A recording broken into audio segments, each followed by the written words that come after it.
자, 8번째 썰 한번 가보도록 하겠습니다. 댓글 컨텐츠고 영상 제목 부자가 되려고 노력하지 말고 가난해지지 않으려 노력해야 합니다. 라는 영상에 달린 댓글입니다. 부자가 되려 노력하지 말자. 그럼 돈 벌 필요가 없는 건가? 이렇게 생각하는 분들 많아요. 아닙니다. 우리는 돈을 모아도 부자가 될 수 없다는 것을 인정해야 됩니다. 일반 사람. 네. 많은 사람들이 부자 성공 꿈꿉니다. 그래서 왜 항상 그 서점 가면 잘 팔리는 게 재테크 간의 서적은 항상 잘 팔립니다. 예나 지금입니다. 자, 한 가지 말씀드릴게요. 저도 재테크 서적 많이 읽었는데 그런 책 백날 천에 읽는다고 일반 보통 사람이 부자가 되는 거 절대 아닙니다. 안 됩니다. 네. 그 책도 죄송하지만 좀 함정이 많아요. 굉장히 많습니다. 재테크 서적에서는 뭔가 있잖아요. 뭔가 이렇게 이 책대로 하면 뭔가 되는 것처럼 얘기하지만 여러분 우리가 살다 보면 변수가 상당히 많아요. 변수가 많습니다. 절대 그 책에 나와 있는 것처럼 우리 인생이 흘러가지 않습니다. 그리고 솔직히 말씀드려서 일반 사람들이 버는 걸로 부자 단계 가는 건 사실상 불가능합니다. 불가능해요. 뭐 부자를 정의하는 기준은 각자 다르겠지만 제가 생각해 봤을 때 한 순자산 30억이면 부자라고 생각합니다. 순자산 30억. 그러니까 뭐 부채 같은 거 다 빼고 알맹이산 30억이면 전 대한민국의 부자라 불러도 예, 된다고 생각합니다. 근데 순자산 30억도 대한민국에서는 한 1% 됩니다. 1%. 1%예요. 근데 아무것도 물려받은 거 없는 사람이 열심히 직장 다녀서 30억 이상 재산을 모을 수 있을까? 힘들어요. 물론 그런 사람이 아예 없다는 건 아닙니다. 있긴 합니다. 예. 뭐 월급쟁이로 뭐 부자가 된 케이스 찾아보면 있어. 근데 대체로 뭐냐 하면 그런 겁니다. 부동산 상승기 때 그때 좀 운이 좋아서 재테크, 그러니까 부동산 재테크 잘해가지고 집값이 값이 올라서 좀 부자가 된 케이스 있어요. 근데 그게 지금은 안 됩니다. 아시죠? 지금은 안 돼. 그런 분들이 2000년대 초반 좀 많았어요. 예. 그땐 집값 쌌거든, 반대로. 2000년 중반 이전까지 집값에 서울의 집값 쌌습니다. 물론 그때도 서울 물값 이제 생각하면 엄청 싼 건 아니지만 그래도 지금처럼 뭐 오르까지 집 못 산다는 얘기는 안 나왔어요. 그때 서울 상급지 비싸지만 2000년 중반에 서울이면 아파트 2, 3억에 샀거든요. 그러면 월급쟁이가 정말 한 10년 넘게 정말 아끼고 모으면 가능하긴 했어. 근데 지금은 안 돼, 지금. 지금 안 되죠, 서울. 예. 그러니까 2000년 초중반에 그런 책이 유행했었거든. 뭐 나는 직장인 월급으로 뭐 20억 자산가 됐다. 이런 책이 유행했습니다. 그런 분들 보면 다 비슷해요. 월급을 정말 악착같이 모아서 이제 부동산 인장하면서 이제 재개발 가능성이 있는 아파트를 찾아서 그런데 아파트를 헐값 사고 나서 기다렸다가 존버했다가 이제 거기가 재개발되면서 이제 집값 상승해가지고 그걸로 이제 차익을 얻은 사람들. 대부분 그런 케이스입니다. 대부분. 근데 뭐 그분들이 잘한 것도 있지만 운이 좋았죠. 엄청나게 좋았죠, 여러분. 근데 지금은 그러기 힘들어. 지금은 이제 더 이상 재개발될 때도 많이 없고 솔직히 말해서 그렇지 않습니까? 지금은 이미 재개발된다고 하면 너무 많이 올랐습니다. 말도 안 되게 올랐습니다.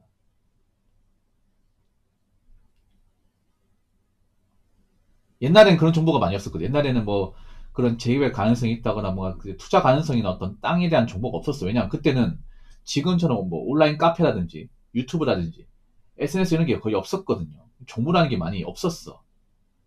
네. 그래서 아는 사람 많았단 말이죠.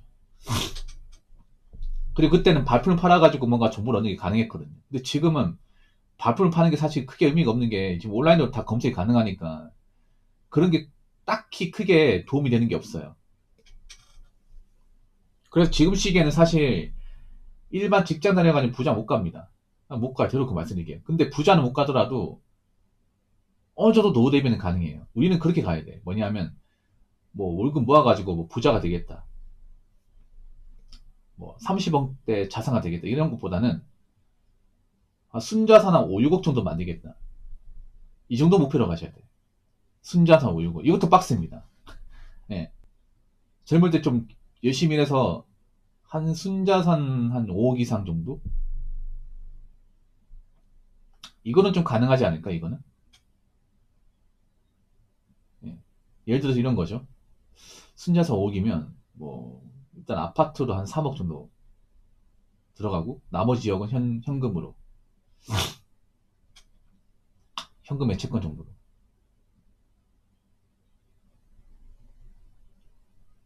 그 정도는 가능하지 않습니까? 일반 사람이. 저는 그 정도 목표로 잡아야 된다고 생각합니다. 너무 꿈이 작다고요? 절대 작지 않습니다. 이 정도 조건 달성하는 것도 힘들어요, 일반 사람이.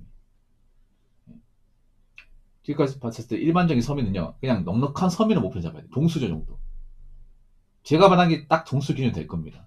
광역시면, 뭐, 신축 아니면 구축 한 15년 넘어간 아파트는 한 3억 원이면 살 수 있어요. 84 타입. 외곽 지역은 살 수 있어요. 물론 외곽 지역은 투자 가치가 없겠지. 제가 말하는 거는 투자를 보고 살라는 게 아니야. 그냥 적당히 타협하고 살라는 겁니다. 적당히. 어떻게 재테크 가능성 가지고 사는 게 아니라 그냥 내가 뭐 출퇴근을 크게 걱정 없고 사는데 지역 없으면 살라는 거예요. 그냥. 그런 집 한 채 있고 나머지는 이제 내가 혹시나 아프거나 문제 생길 때 돈 쓸 수 있는 돈 한 2억 정도 가지고 있으면 저는 됐다고 생각합니다. 여기서 더 가지고 있으면 좋죠. 여기서. 네. 2억 플러스 알파로. 이 정도 목표를 잡아야 돼. 이 정도 목표. 이 정도는 그래도 할 수 있지 않나? 저희부터 고생하면. 이 정도면. 제가 말한 조건이면. 근데 이 정도 조건 달성하는 사람도 많이 없어요, 여러분. 나이 먹고 보면. 아까 제가 말씀드린 뭐 3억 언저리 아파트 한 채, 그리고 한 2억 이상 현금. 이걸 약간 노후 비수단으로 잡고 살면 어떨까 생각하는데, 물론 이렇게 얘기하면 이 사람 뭘 아는 거야 이렇게 얘기하는 사람도 있을 겁니다. 네. 근데 이 정도 가지고 있으면 그래도 사는데 딱히 문제는 없잖아.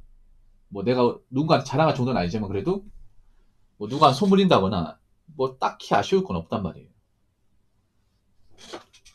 그래서 저는 일반 보통 사람들한테 얘기하고 싶은 거는 뭐 부자가 되겠다 아니면 뭐 내가 뭐 투자 같은 거 잘해가지고 뭐 나이 먹고 떵떵하게 살겠다 이런 것보다는 그냥 나이 먹고 돈 걱정 안 하고 적당히 살만한 집에 살고 그리고 그냥 소일거리 얼마 하면서 뭐 나이 먹고 힘든 거 덜하는 거 그런 거 목표로 잡아야 돼.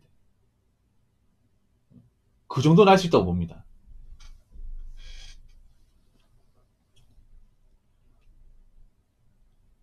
자, 댓글 한번 읽어보도록 하겠습니다. 40대 돈 없으면 자기 삶을 내려놓아야 합니다. 눈물이 마르지 않습니다. 라고 적으셨습니다. 제가 40대를 굉장히 많이 강조하잖아, 맞죠?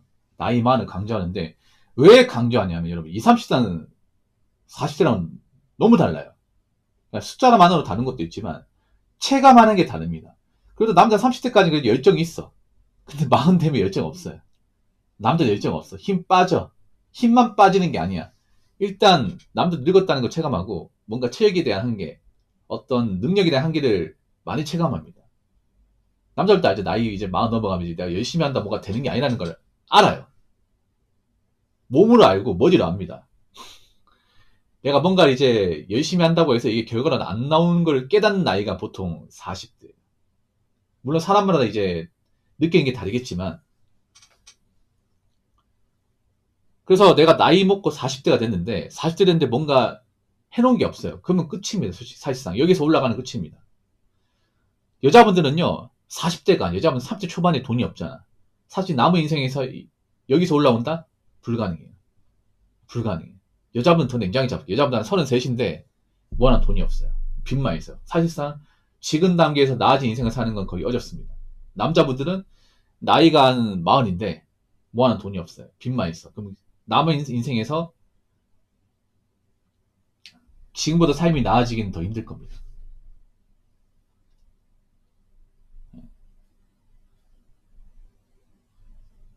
왜냐하면 생각해보세요. 나이 먹고 해놓은 게 없는 사람이 능력이 좋을 리가 없어요.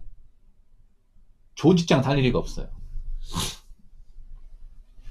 보통 나이가 이제 40 넘어간 남들도 이제 앞으로 미래를 많이 걱정합니다. 왜냐 이제 보통 40대 접어들면 남자도 직장 경력이 한 15년 되거든요. 그러면 사기업 다닌다고 하면 내가 이 직장을 언제까지 다닐 수 있을까? 이 생각을 안 할 수가 없어요, 여러분. 왜냐? 내 동기나 선배들이 하나씩 이제 나가거든요, 이게. 나가는 게 눈에 보인단 말이에요. 사기업 다니면서 알잖아요. 중견 대기업 다니는 사람들도 내 사수나 아니면 내보다 이제 좀 나이가 좀 많은 선배들이 짐 싸두고 나가는 거 보이잖아요, 이게. 어떤 생각 듭니까? 아, 다음에 내 차례 오겠구나. 난 몇 살까지 버틸 수 있으려나. 이런 생각 당연히 할 수밖에 없거든요, 여러분. 대기업 다니는 사람 더 많이 할까? 대기업 다니는 사람들은 이제 주변에 나가는 사람들이 이제 하나둘씩 보이니까. 직원 수가 많으니까 나가는 사람 더 많이 나갈 거 아니에요. 그러면 이 생각하겠죠. 나도 이제 좀 마음 준비해야겠다. 근데 그런 상황에 내가 모아놓은 돈이 없어요. 못할 거예요, 이게. 그래서 나이 먹고 이 돈이 없다니 그런 거예요. 이제 남은 인생에서 다시 올라갈 일은 없다는 거야. 내가 지금 바닥이야. 나이 먹고 돈이 없는 건 바닥이에요. 바닥인데 이 바닥에서 이 바닥을 찍고 다시 점프할 일은 없다는 겁니다. 오히려 바닥에서 점점 내려갑니다. 바닥에서 지하 점점 내려가. 이게 슬픈 거예요, 여러분. 원래 사람에는 희망을 가지고 살아야 되는데 희망이 꺾이는 게 보통 나이 먹고 돈이 없는 거예요. 40대. 사람이 가난하고 힘들어도 왜 어릴 때 우리가 가난한 집에 살아도 희망 가지는 게 뭐예요? 아직 젊거리기 때문에 나중에 돈 벌고 열심히 모아서 여기보다 좋은 데로 이사 갈까? 그런 희망을 가지잖아. 왜냐? 아직 어리고 일할 때가 많고 열정이 있고 시간이 있으니까. 근데 나이 먹어서 내가 막 가난한 집에 왔어요. 내가 이 동네 탈출이스탄 희망을 가질 수 있을까? 못 가집니다, 이게. 못 가져. 나이 먹어도 돈이 없어가지고 여기저기 전전하다가 결국에 고시원에 왔어요. 가진 거 없이. 그 상태에서 내가 남에서 열심히 살면 이 고시원 탈출하고 더 좋은 집에 갈 수 있을까요? 희망 가질 수 있겠습니까? 못 가집니다. 네, 못 가져요. 이게 현실입니다. 그래서 나이 먹고 돈이 없는 것은 사실상 내가 남의 인생에서 지금보다 나아질 일은 거의 없다는 겁니다. 이게 정말 슬픈 거예요. 그래서 나이 먹고 돈이 없으면 안 되는 거예요. 아시겠죠? 자, 이상으로 8번째 썰 마치도록 하겠습니다.